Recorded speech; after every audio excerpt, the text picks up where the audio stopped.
नमस्कार दोस्तों, मैं आपका अपना दोस्त प्रतीक स्वागत करता हूं आपके अपने YouTube channel the exam door में।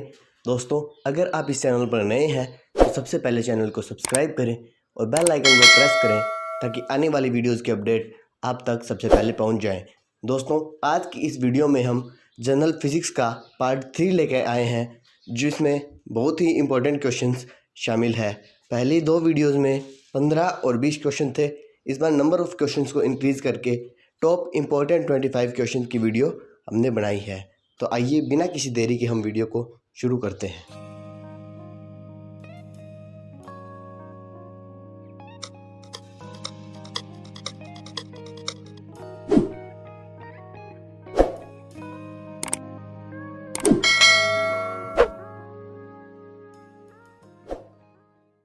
मोस्ट इम्पॉर्टेंट फिजिक्स के टॉप 25 क्वेश्चंस आपकी स्क्रीन पर वन बाय वन आने शुरू हो चुके हैं। आपका पहला क्वेश्चन है, अगर वायुमंडल नहीं होता तो दिन की अवधि पर क्या प्रभाव पड़ता। यानी कि अगर एयर नहीं होती तो डे टाइम कितना होता या उस पर क्या प्रभाव पड़ता। आपकी ऑप्शन है, ऑप्शन ए कम हो जाती, ऑप्शन बी बढ़ जाती, ऑप्शन सी लगभग आधी हो जाती या ऑप्शन डी दिन की अवधि पर कोई प्रभाव नहीं पड़ता। इसका जो आंसर है वो है ऑप्शन नंबर ए, यानी कि वायुमंडल की अनुपस्थिति में दिन की अवधि कम हो जाती है। ये क्वेश्चन इम्पोर्टेंट है। आपका दूसरा क्वेश्चन है, खगोलीय दूरी का मात्रक कौन सा है। खगोलीय यानी कि स्पेस में जो दूरी होती है, स्पेस के अंदर मान सकते हैं हम, एक प्रकार से आकाश में जो दूरी को हम मापते हैं उसका मात्रक क्या होता है। आपके ऑप्शन है एंगस्ट्रॉम, किलोमीटर, समुद्री मील या प्रकाश वर्ष। ऑप्शन से स्पष्ट हो रहा है दोस्तों, एंगस्ट्रॉम बहुत ही छोटी इकाई मापने में उपयोग में ली जाती है, किलोमीटर रोड डिस्टेंस, समुद्री मील समुद्र के लिए, और डी प्रकाश वर्ष यानी कि बहुत लंबी दूरी के लिए उपयोग में लिया जाता है, इसलिए इसका मात्रक प्रकाश वर्ष होता है। आपका तीसरा क्वेश्चन आपकी स्क्रीन पे आ चुका है। केपलर ने खोज करके ज्ञात किया था कि ग्रहों की परिक्रमा की कक्षाओं की आकृति होती है। यानी कि ग्रहों की परिक्रमा की कक्षाएं हैं, जो प्लैनेट्स की जो कक्षाएं हैं उनकी आकृति कौन सी होती है। ऑप्शन है अति परवलयिक, बी परवलयिक, सी दीर्घवृत्तीय या डी वृत्तीय। यानी कि हाइपरबोला, पैराबोला, इसी टाइप के ऑप्शंस है। आपके ऑप्शन नंबर सी जो है दीर्घवृत्तीय, वो इसका करेक्ट आंसर है। ये कंपटीशन में बहुत बार पूछा भी जा चुका है। आपका चौथा क्वेश्चन है, जल का हिमीकरण होने पर उसका ताप यानी कि उसके ताप पर क्या प्रभाव पड़ता है। उसका ताप क्या रहता है, नियमित रहता है, कम ज़्यादा होता है। आपको ये बताना है कि मतलब वाटर फ्रीज होते समय उसके टेम्परेचर पर क्या इफ़ेक्ट पड़ता है। टेम्परेचर कम होता रहता है, टेम्परेचर बढ़ता है, टेम्परेचर घटता या बढ़ता है, या फिर टेम्परेचर जितना था उतना ही रहता है, कांस्टेंट रहता है। इसका आंसर है ऑप्शन नंबर डी, अपरिवर्तित रहता है। यानी कि एक निश्चित ताप पर लगातार रखने पर पानी हिमीकरण होता है, यानी कि पानी फ्रीज होता है। दोस्तों, आपका पांचवा क्वेश्चन है, एक माइक्रोन का मान कितना होता है। यानी कि यहाँ पर 4 ऑप्शन आएंगे मिलीमीटर्स के अंदर। आपको बताना है कि उनमें से कौन सा मान 1 माइक्रोन के मान के बराबर होता है। आपके ऑप्शन है 100 मिलीमीटर, ऑप्शन बी है 0.001 मिलीमीटर, ऑप्शन सी है 1000 मिलीमीटर या ऑप्शन डी 0.01 मिलीमीटर। तो इसका जो करेक्ट आंसर है वो है ऑप्शन नंबर बी, 0.001 मिलीमीटर का मान 1 माइक्रोन के बराबर होता है। ये क्वेश्चन इम्पोर्टेंट है। आपका छठा क्वेश्चन आपकी स्क्रीन पे आ चुका है, चलती गाड़ी में बैठे व्यक्ति में ऊर्जा कौन सी होती है। यानी कि गाड़ी चल रही है, उसमें एक व्यक्ति बैठा है, उसमें कौन सी ऊर्जा व्याप्त होती है। आपके ऑप्शन है, ऑप्शन नंबर ए गतिज ऊर्जा, ऑप्शन नंबर बी स्थितिज ऊर्जा, ऑप्शन सी गतिज एवं स्थितिज दोनों ऊर्जाएं, या फिर ऑप्शन डी शून्य। ज़्यादातर व्यक्ति सोचेंगे बैठा व्यक्ति है, गतिज नहीं होगी, लेकिन इसका जो करेक्ट आंसर है वो है गतिज एवं स्थितिज दोनों ऊर्जाएं चलती हुई गाड़ी में बैठे व्यक्ति के अंदर व्याप्त होती है। आपका सातवां क्वेश्चन आपकी स्क्रीन पे आ चुका है, निम्न में से किस में गतिज ऊर्जा नहीं है। यानी कि 4 ऑप्शन आपके सामने दिए जाएंगे, आपको ये बताना है कि इनमें से किस में गतिज ऊर्जा नहीं है। आपके ऑप्शन है, पहला ऑप्शन चलती हुई गाड़ी में, ऑप्शन बी बहते हुए पानी में, या सी चलता हुआ हथौड़े में, या फिर ऑप्शन डी खींचे हुए धनुष में।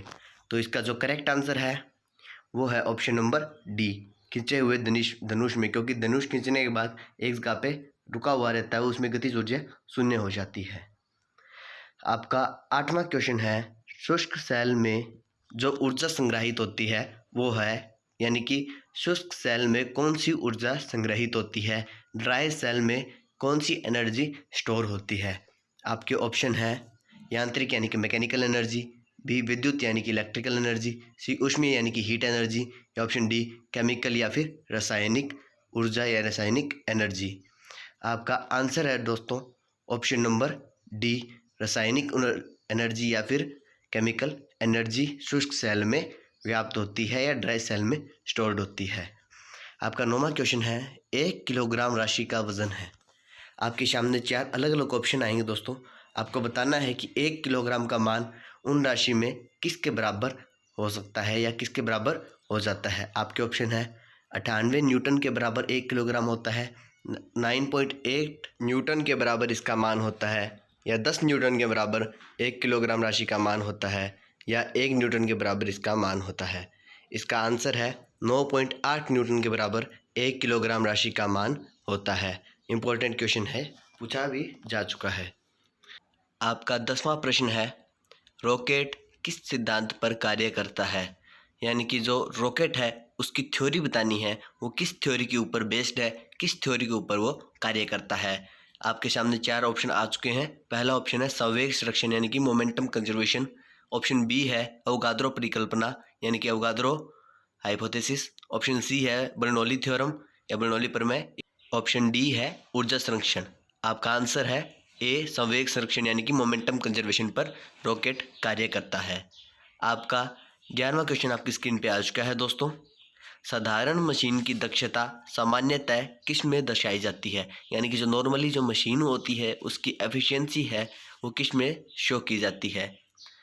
नॉर्मल मशीन की एफिशिएंसी किस में दर्शाई जाती है या शो की जाती है। आपके ऑप्शन है ए कार्य में, बी शक्ति में, ऑप्शन सी किलोवाट में, या ऑप्शन नंबर डी इनमें से कोई नहीं, यानी कि वर्क में, पावर में, किलोवाट में, या फिर इनमें से कोई नहीं। इसका आंसर है वो है ऑप्शन नंबर सी, किलोवाट में सामान्य यानी कि नॉर्मल मशीन की एफिशिएंसी या दक्षता दर्शाई जाती है। आपका 12वां क्वेश्चन है, कैमरे का कौन सा भाग आँख की रेटिना की तरह कार्य करता है, यानी कि जो ह्यूमन आई में जो रेटिना का कार्य होता है वो कैमरे का कौन सा भाग असल में करता है। आपके ऑप्शन है शटर, ऑप्शन बी है डायफ्राम, ऑप्शन सी है फिल्म, या ऑप्शन डी इनमें से कोई नहीं, यानी कि इन चारों में से कौन सा भाग है वो आँख की रेटिना की तरह कार्य करता है।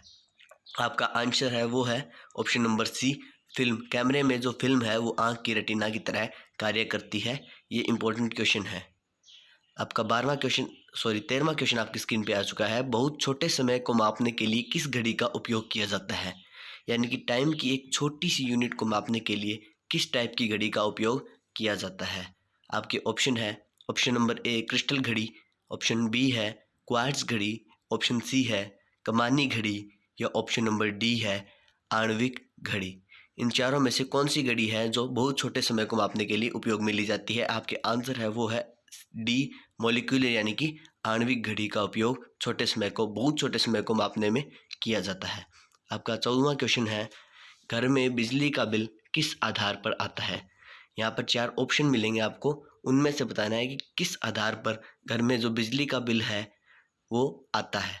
आपके चारों ऑप्शन आपकी स्क्रीन पर आ चुके हैं। पहला ऑप्शन है वोल्टेज के आधार पर आता है, ऑप्शन बी है एम्पियर के आधार पर आता है, ऑप्शन सी है वॉट के आधार पर आता है, या फिर बिजली रहने की, ऑप्शन डी बिजली रहने की अवधि के आधार पर, यानी कि जितने टाइम बिजली रहेगी उतना ही बिल आएगा। आपका आंसर है ऑप्शन नंबर सी, वॉट के आधार पर बिजली का बिल आता है। जितना वॉट ज़्यादा होगा बिजली का बिल उतना ही अधिक आएगा। आपका 15वां क्वेश्चन है, अगर चंद्रमा पर बम विस्फोट हो तो उसकी आवाज़ पृथ्वी पर कितनी देर बाद सुनाई देगी, यानी कि चंद्रमा के ऊपर कोई आवाज़ है या बम विस्फोट है वो हुआ है, उसके कितने समय बाद वह आवाज़ पृथ्वी पर सुनाई देगी। ऑप्शन है 1 घंटे बाद, बी है 30 मिनट बाद, सी है 10 मिनट बाद, या ऑप्शन डी इनमें से कोई नहीं। ये क्वेश्चन बहुत ज़्यादा इंपॉर्टेंट है और इसका जो आंसर है यहाँ पर आपके सामने है वो है निम्न में से कोई नहीं, क्योंकि चंद्रमा और पृथ्वी के बीच में वैक्यूम है यानी कि निर्वात है और निर्वात से ध्वनि प्रवाहित नहीं हो सकती। इंपॉर्टेंट क्वेश्चन है ये। आपका 16वां क्वेश्चन है वात्या भट्टी में उत्पादित लोहा निम्न में से कौन सा है। यानी कि जो ब्लास्ट फर्नेस होती है उसमें से जो आयरन प्रोडक्शन में लिया जाता है, प्रोडक्ट होता है, उसमें से प्रोडक्ट के रूप में आयरन निकलता है, वो कौन सा होता है। आपका ऑप्शन है पिटमा लोहा, ऑप्शन बी है स्टेनलेस स्टील, ऑप्शन सी है कास्ट आयरन या फिर ऑप्शन नंबर डी यानी कि स्टील है। तो इसका जो आंसर है दोस्तों वो है option number C, cast iron है, वो ब्लास्ट फर्नेस में प्रोडक्ट के रूप में निकलता है। ये क्वेश्चन 12th के अंदर भी पूछा जा चुका है। आपका 17वां क्वेश्चन है पृथ्वी की भ्रमण की गति क्या है।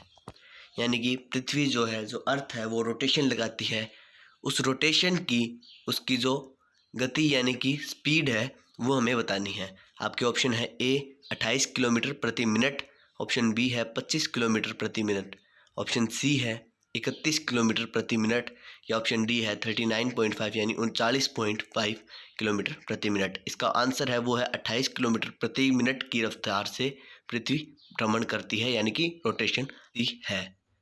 आपका 18वां क्वेश्चन है प्लांक नियतांक यानी कि प्लांक कांस्टेंट एच की विमाएं हैं, जो डायमेंशन है वो इनमें से किसके समान है। यानी कि प्लांक कांस्टेंट की डायमेंशंस बतानी है, इन 4 ऑप्शन में से किस ऑप्शन की डायमेंशन के बराबर है। आपके ऑप्शन है ए ऊर्जा की डायमेंशन के बराबर है, बी कोणीय संवेग की जो विमा यानी कि डायमेंशन के बराबर है, या संवेग की, या फिर आवर्ती की विमा यानी कि डायमेंशन के बराबर है। इसका आंसर है कोणीय संवेग यानी कि एंगुलर मोमेंटम की जो डायमेंशन होती है वो प्लांक नियतांक यानी कि प्लांक कांस्टेंट की डायरेक्शन के बराबर होती है।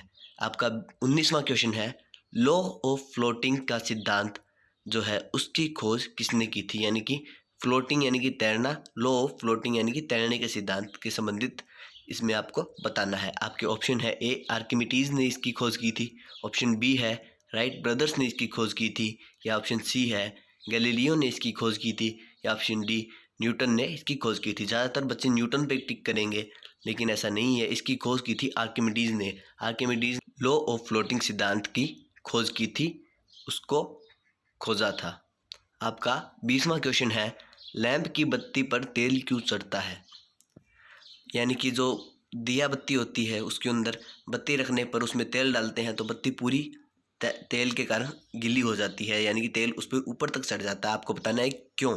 आपके ऑप्शन है ए तेल बहुत हल्का होता है, ऑप्शन बी तेल बहुत वाष्पशील होता है, या सी सतह पर सतह तनाव घट जाता है, या ऑप्शन डी कैपिलरी क्रिया के कारण। इसका आंसर है कैपिलरी क्रिया के कारण जो बत्ती में तेल है वो ऊपर चढ़ता रहता है। ये क्वेश्चन एक हाई लेवल क्वेश्चन है, बहुत बार पूछा जा चुका है। आपका 21वां क्वेश्चन है तापमान को कितना कम कर देने पर सभी गैस शून्य आयतन घेरेगी। यानी कि टेम्परेचर को कितना कम करें कि सभी जो गैसेज हैं उनकी वॉल्यूम हो वो 0 हो जाए। आपके ऑप्शन है A 273 degree Celsius, option B 27.3 degree Celsius, option C 0 degree Celsius, या ऑप्शन डी -273 डिग्री सेल्सियस। इसका आंसर है वो है option number D -273 degree Celsius पर सभी गैस का आयतन या वॉल्यूम है वो 0 हो जाती है। आपका 22वां क्वेश्चन है किस तापमान पर फ़ारेनहाइट और सेंटीग्रेड पैमाने का मान समान होता है। यानी कि फ़ारेनहाइट और सेंटीग्रेड थर्मामीटर है वो किस तापमान पर समान वैल्यू दर्शाएंगे, सेम वैल्यू दिखाएंगे। आपके ऑप्शन है 0 डिग्री पर, ऑप्शन बी है 273 डिग्री पर, ऑप्शन सी है -40 डिग्री पर, या +-4 डिग्री पर। ये क्वेश्चन कंपटीशन के लिए बहुत ज़्यादा इंपॉर्टेंट है। इसका आंसर है -40 डिग्री पर Fahrenheit and centigrade thermometer same value दिखाई देंगे यानी कि दर्शाएंगे। आपका 23वां क्वेश्चन है एक्स रेज या एक्स किरणें किसको पार नहीं कर सकती, यानी कि किसको पेनिट्रेट नहीं कर सकती। 4 ऑप्शन होंगे, उनमें से बताना है कि किस में से एक्स रेज आर पार नहीं हो सकती है। आपके ऑप्शन है ए मानव अस्थि यानी कि ह्यूमन बोन, ऑप्शन बी है मांस यानी कि जो फ्लैश कह सकते हैं हम, ऑप्शन सी है स्किन या फिर त्वचा, ऑप्शन डी यानी कि वुड या फिर लकड़ी को। इनमें से किस में से एक्स रेज पार नहीं हो सकती। मानव अस्थि में से एक्सरेज पार नहीं हो सकती और इसी कारण हम एक्सरेज का उपयोग करते हैं जो फ्रैक्चर बोन को पता लगाने के लिए। ऑप्शन नंबर 24 है, दाब बढ़ाने पर बर्फ़ के गलनांक पर क्या प्रभाव पड़ता है, यानी कि बर्फ़ के मेल्टिंग पॉइंट पर प्रेशर इंक्रीज करने पर क्या इफ़ेक्ट पड़ता है, आपको ये बताना है।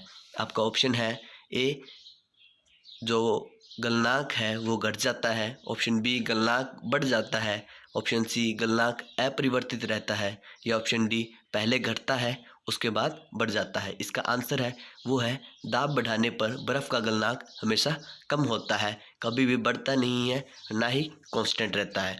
आपका अंतिम क्वेश्चन है, एसआई पद्धति में लेंस की शक्ति की इकाई क्या है।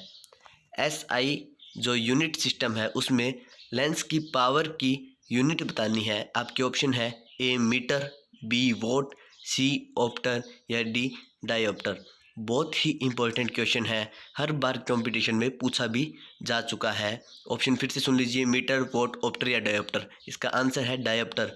डायोप्टर में हमेशा जो लेंस की शक्ति है या लेंस की शक्ति है उसकी इकाई या फिर यूनिट मापी जाती है। की वीडियो के हमने 25 क्वेश्चन पूरे कर लिए हैं, तो आशा करता हूं दोस्तों आपको ये वीडियो पसंद आई होगी। अगर आपको ये वीडियो पसंद आई है तो वीडियो को लाइक करें, शेयर करें और चैनल को सब्सक्राइब करें और बेल आइकन को प्रेस करें ताकि आने वाली वीडियोज़ की अपडेट आप तक सबसे पहले पहुंच जाए।